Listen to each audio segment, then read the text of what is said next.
What would you say for anybody out there that's maybe hearing your voice for the first time? Tell us about your ministry, what you have planned for the next year, Lord willing, and what you're working on. Yeah, great. Thank you. So our ministry came into existence kind of by accident, actually. My wife and I thought we were going to plant a church, like a traditional brick and mortar church, and we prepared for that from the 90s into about 2012. And in 2012, I was praying one morning and I said, Lord, if you want me to plant a church, what's the delay? What's the holdup? Is there a conference I need to attend, a book I need to read, one more something? And the Lord met me in prayer that morning and he said, I didn't tell you to build churches. I told you to make disciples. And I said, I'll build my church. Let's keep that clear. As if I was trying to do his job, expecting him to do my job. I thought if I build church, he'll make disciples. But in reality, I make disciples and he builds church. So what we've done so far, we've literally seen somewhere between 20 and 50,000 churches planted around the world by coming in and simply training people in the powerful simplicity of the early church, in Jesus' training program to disciple the nations. In fact, I wrote a book about it. Can I plug my book? Absolutely. Shamelessly plug your book. Shamelessly plug my book. So the book is called The Endgame of God, and it is the new Wineskin training program of Jesus to disciple the nations. It's literally just how Jesus trained ordinary, unschooled people so they knew how to be disciples who make disciples. I was in Tanzania doing an open air training just a year and a half ago, and some women of another faith were listening through the doors of their houses.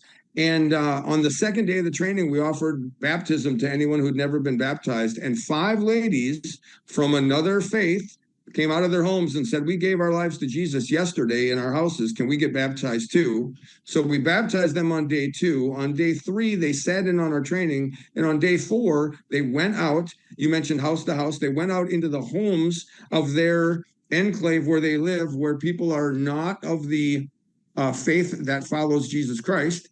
And they started planting these simple churches in the homes of these people. So what do we have planned coming up?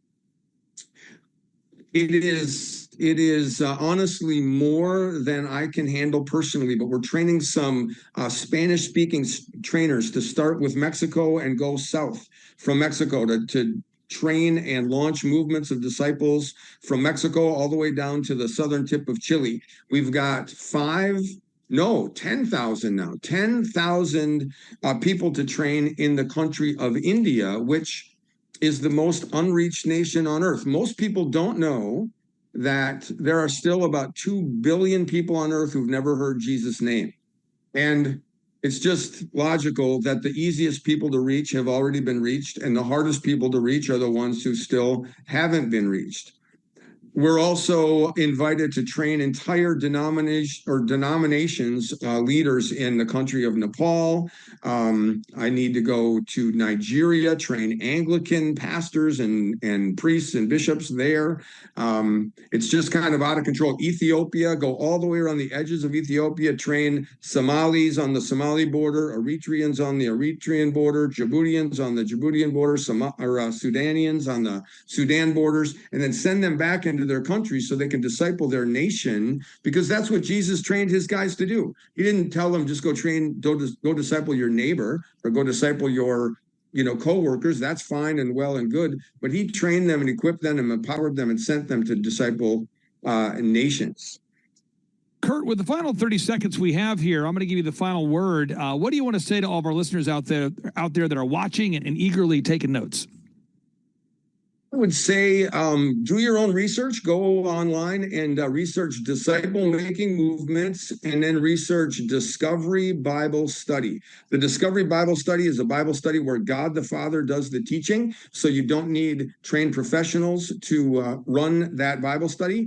And these are the seeds of the church. When we start these Bible studies, they tend to grow, and then they tend to multiply as churches. We're also starting a website called, it's actually inspired by Clay Clark. He doesn't know this maybe, called timetodiscipleamerica.com. And we're just in the process of building that website because people want to see disciple-making movements taking place in America, not just overseas. Kurt, thank you so much for carving out time for us today. I know you're a busy person. I really do appreciate you. And I encourage everyone to check out your website to learn more. And I hope you have a great rest of your day, sir. Thank you for your time, Clay. God bless.